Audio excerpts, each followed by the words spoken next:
और इधर मध्य प्रदेश के झाबुआ में निकली अनोखी बारात। दूल्हा घोड़ी पर नहीं बल्कि जेसीबी पर सवार होकर निकला और ये बारात चर्चा का विषय बन गई। लोगों में खुदाई करने वाली मशीन पर सवार होकर अपनी दुल्हन लेने पहुंचे दूल्हे को देखने की होड़ मच गई। बारात की तस्वीरें सोशल मीडिया पर जमकर वायरल हो रही हैं। वीडियो में दिखा कि दूल्हा खुदाई करने वाली मशीन पर बाकायदा सोफा लगाकर बैठा हुआ था।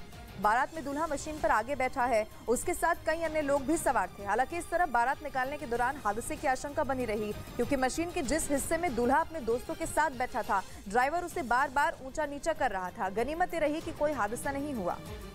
रूस के खिलाफ युद्ध में पोलैंड खुलकर यूक्रेन का साथ देने लगा है। टैंकों और विमानों के बाद अब उसने यूक्रेन को तोप के गोले देने का ऐलान कर दिया, जिसके लिए पोलैंड ने गोले तैयार करने की रफ्तार बढ़ाने का फैसला लिया, जिसमें सरकारी और निजी दोनों कंपनियां शामिल होंगी, ताकि गोले बनाने के काम में तेजी आए और यूक्रेन को गोले बारूद की कमी न हो सके। यूक्रेन को सप्लाई के काम में तेजी लाने के लिए पोलैंड के प्रधानमंत्री खुद उन फैक्ट्रियों में पहुंच गए, जहां सिर्फ यूक्रेन भेजने के लिए गोले तैयार होंगे।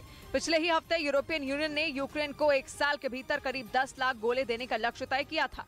यूरेशियन टाइम्स नाम की वेबसाइट ने दावा किया कि खराब एयर डिफेंस सिस्टम की सप्लाई से यूक्रेन के राष्ट्रपति ज़ेलेंस्की बेहद नाराज हैं। ये एयर डिफेंस सिस्टम युद्ध के दौरान मदद के तौर पर यूरोप के देशों ने भेजे थे,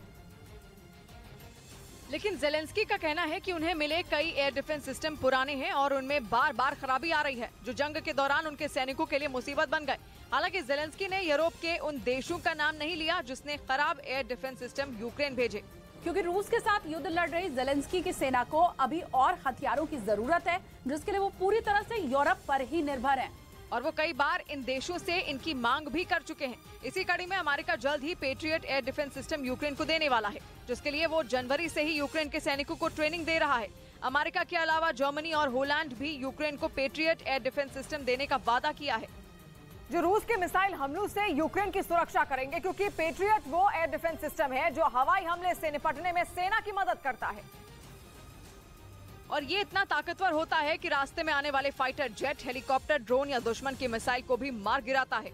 इसकी रेंज 150 से 190 किलोमीटर तक है, मतलब वो इतनी दूरी तक आसमान में देख सकता है, खतरे की पहचान कर सकता है और उसे तबाह कर सकता है। पेट्रियट मिसाइल डिफेंस सिस्टम दुनिया के सबसे खतरनाक डिफेंस सिस्टम में एक है, यानी अगर ये यूक्रेन को मिल गया तो उसके लिए गेम चेंजर साबित हो सकता है। और उधर अमेरिका ने रूस में रहने वाले अपने नागरिकों को फौरन वहां से निकलने का आदेश जारी कर दिया है। यह आदेश रूस में अमेरिका के एक पत्रकार की गिरफ्तारी के बाद जारी किया गया, क्योंकि दावा है कि रूस में अमेरिका के अखबार वॉल स्ट्रीट जर्नल के लिए काम करने वाले उस पत्रकार को जासूसी के आरोप में गिरफ्तार कर लिया गया। अमेरिका के विदेश मंत्री एंटनी ब्लिंकन ने रूस की इस कार्रवाई पर चिंता जाहिर की और रूस में रहने वाले अमेरिका के लोगों को तुरंत वहां से बाहर निकलने का आदेश दे दिया। इस आदेश में लोगों को निकट भविष्य में रूस की यात्रा न करने की भी सलाह दी गई। उधर रूस के मीडिया का दावा है कि ब्रिटेन ने यूक्रेन को मदद के नाम पर पुराने पड़ चुके चैलेंजर 2 टैंक थमा दिए। 3 दिन पहले ही ये टैंक ब्रिटेन से यूक्रेन पहुंचाए गए थे, लेकिन रूस के मीडिया के मुताबिक ब्रिटेन के लिए ये टैंक बेकार पड़ चुके थे, इसलिए उसने इसकी सप्लाई ज़ेलेंस्की की सेना को कर दी। दावा है कि चैलेंजर 2 टैंकों को ब्रिटेन की सेना से 2019 में ही हटा देने की सिफारिश की जा चुकी थी। ये टैंक वहां की फौज में 1998 में शामिल किए गए थे, लेकिन तब से बिना किसी बड़े बदलाव के इनका इस्तेमाल किया जा रहा था। ऐसे में जब इनको हटाने की नौबत आई तो ब्रिटेन ने बेचने की भी कोशिश की, लेकिन कोई खरीदार नहीं मिला, जिसके बाद वो चैलेंजर 3 नाम से नए टैंक बनाने में जुट गया। और इसी आधार पर रूस की मीडिया में दावा किया गया कि यूक्रेन की मदद कर ब्रिटेन ने अपनी वाहवाही भी करवा ली और उसे अपने पुराने पड़ चुके चैलेंजर 2 टैंक भी थमा दिए, जिसकी पहली खेप 3 दिन पहले ही भेजी गई। किम जोंग उन ने दुनिया को अपने नए परमाणु हथियार दिखा दिए। उत्तर कोरिया के मीडिया की तरफ से परमाणु हथियारों की कुछ तस्वीरें भी जारी की गई हैं, जिनमें किम जोंग उन अलग अलग तरह की मिसाइलों को देखते नजर आए। उनके आसपास छोटी और बड़ी मिसाइलों का ढेर दिखाई दिया। उत्तर कोरिया के मीडिया के मुताबिक किम जोंग उन ने परमाणु मिसाइलों से लैस एक हथियार गोदाम का दौरा किया, जिसका मकसद दुनिया को अपनी परमाणु मिसाइलों की ताकत को दिखाना था। दावा किया गया कि उत्तर कोरिया ने खतरनाक बैलिस्टिक मिसाइलों के साथ साथ छोटी परमाणु मिसाइलें बनाई हैं। ऐसी मिसाइलें जो दिखने में तो छोटी हैं, लेकिन ऐसी तबाही मचा सकती हैं जिसके बारे में कोई भी सोच नहीं सकता। यानी किम जोंग उन ने दुश्मन देशों को सबक सिखाने की पूरी तैयारी कर ली है और 2 दिन पहले ही उन्होंने परमाणु हथियारों की संख्या बढ़ाने का भी आदेश दिया था, ताकि खतरनाक परमाणु हथियारों से दुश्मन देशों को डराया जा सके। असल में उत्तर कोरिया और अमेरिका के बीच तनाव बढ़ता ही जा रहा है। किम जोंग उन लगातार अमेरिका को धमकी दे रहे हैं, लेकिन अमेरिका उनकी धमकियों को बिल्कुल भी गंभीरता से नहीं ले रहा। यही वजह है कि किम उसे डराने के लिए ताबड़तोड़ मिसाइलों का परीक्षण करने से पीछे नहीं रहे। एक दिन पहले ही उत्तर कोरिया की सेना ने पानी के नीचे परमाणु हमले करने की ताकत रखने वाले खतरनाक ड्रोन के सफल परीक्षण करने का भी दावा किया, लेकिन अब दक्षिण कोरिया ने उसके इस दावे को पूरी तरह से गलत बता दिया।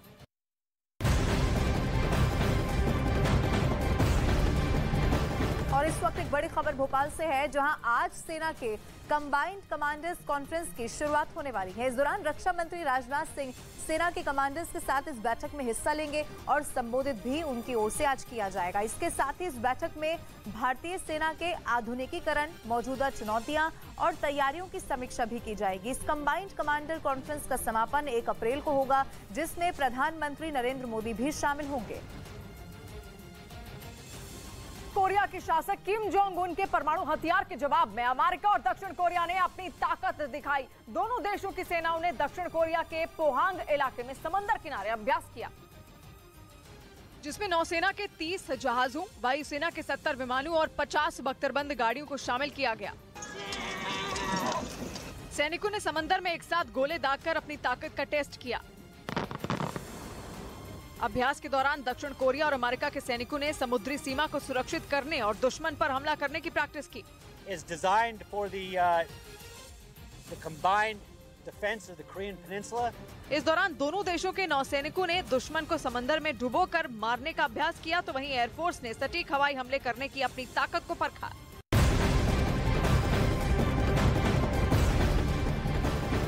और इस वक्त की एक बड़ी खबर आपको बता दें, बमबीहा गैंग से जुड़ी हुई एक बड़ी खबर मिल रही है। बमबीहा गैंग के 2 साथियों को पुलिस ने गिरफ्तार कर लिया है। मूसेवाला की हत्या का बदला लेने की ये तैयारी कर रहे थे। बब्बू मान और मनकीरत औलख की हत्या की साजिश रची जा रही थी। उनके पास से 2 पिस्टल, 1 मैगजीन और 10 कारतूस भी बरामद कर लिए गए हैं। तो ये बड़ी खबर इस वक्त आपको बता रहे हैं। लॉरेंस बिश्नोई और बमबीहा गैंग हमेशा एक दूसरे के राइवल गैंग माने जाते हैं, और अब जानकारी ये है कि जो 2 साथी बमबीहा गैंग के गिरफ्तार हुए हैं, वो बब्बू मान की और साथ ही मनकीरत औलख की हत्या की साजिश यहां पर रच रहे थे। उनके पास से 2 पिस्टल, 1 मैगजीन और 10 कारतूस भी यहां से बरामद कर लिए गए हैं। इनसे पूछताछ अब आगे बढ़ाई जाएगी, और अगर साथी जो इनके हैं उन तक भी पहुंचने की पुलिस की जरूर कोशिश रहेगी। लेकिन ये बड़ी खबर इस वक्त आपको बता रहे हैं, पुलिस ने 2 साथियों को गिरफ्तार कर लिया है। बमबीहा गैंग से जुड़े हुए होने की इनकी खबर मिल रही है। इस वक्त की ये बड़ी खबर है। मूसेवाला की हत्या का बदला लेने की ये लोग तैयारी कर रहे थे, और इसी को लेकर बताया ये भी जा रहा है कि बब्बू मान और मनकीरत औलख की हत्या की साजिश रच रहे थे। जब सिद्धू मूसेवाला का मर्डर हुआ था, उसके बाद भी ऐसी स्थिति पंजाब में ना बनने पाए, इसको लेकर बमबीहा गैंग का नाम उस वक्त भी सामने आया था।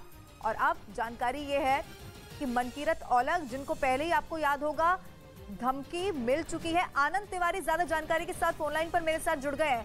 आनंद, बब्बू मान, मनकीरत औलख का नाम इसमें सामने आ रहा है। मनकीरत औलख तो वही है जिनको पहले भी धमकी मिल चुकी है। इन 2 साथियों को जिनको गिरफ्तार किया गया है, और क्या जानकारी उनके बारे में मिल पाई है? आनंद जी देखिए, ये जो 2 साथी अभी चंडीगढ़ पुलिस ने पकड़े, इसके पहले भी 2 इनके जो एसोसिएट थे उसे चंडीगढ़ पुलिस जो है वो गिरफ्तार कर चुकी थी। जो ऑपरेशन यूनिट है, बता दें कि जब से सिद्धू मूसेवाला का मर्डर हुआ उसके बाद से लगातार बमबीहा गैंग जो है वो कुछ पंजाबी सिंगर को टारगेट करने की कोशिश कर रहा है, जिसमें मनकीरत औलख और बब्बू मान का नाम पहले सामने आया था, क्योंकि इनके बारे में ये जानकारी मिली थी कि इनके जो ताल्लुकात है वो लॉरेंस बिश्नोई गैंग से, और यही वजह थी कि एनआईए ने इन्हें कई बार पूछताछ करने के लिए बुलाया था, इन्हें सम्मत दिए थे, और लगातार इनकी जान को खतरा बना होता। जब सिद्धू मूसेवाला का मर्डर होता उस दौरान भी मनकीरत औलख ने हाईकोर्ट में अपील करी थी कि उसकी जान को खतरा, और वो काफी टाइम तक देश के बाहर थे, अपनी जान बचाने के लिए छुप रहे थे वहां पर।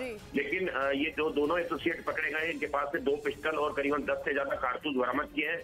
तो आप देख सकते हैं कि जब से सिद्धू मूसेवाला का मर्डर हुआ है, पंजाब के सिंगर जो है वो लगातार गैंगस्टर के निशाने पर है, और मनकीरत औलख पर पहले भी जो है वो कोशिश की गई है उन्हें मारने की। उसमें चंडीगढ़ पुलिस ने और दूसरी ऑपरेशन यूनिट ने ऐसे ही इनके एसोसिएट है उन्हें गिरफ्तार किया था। और जब 2 साथी गिरफ्तार हुए हैं तो माना जा रहा है पूछताछ में और भी बड़े खुलासे हो सकते हैं। बहुत शुक्रिया आनंद तमाम जानकारी के लिए।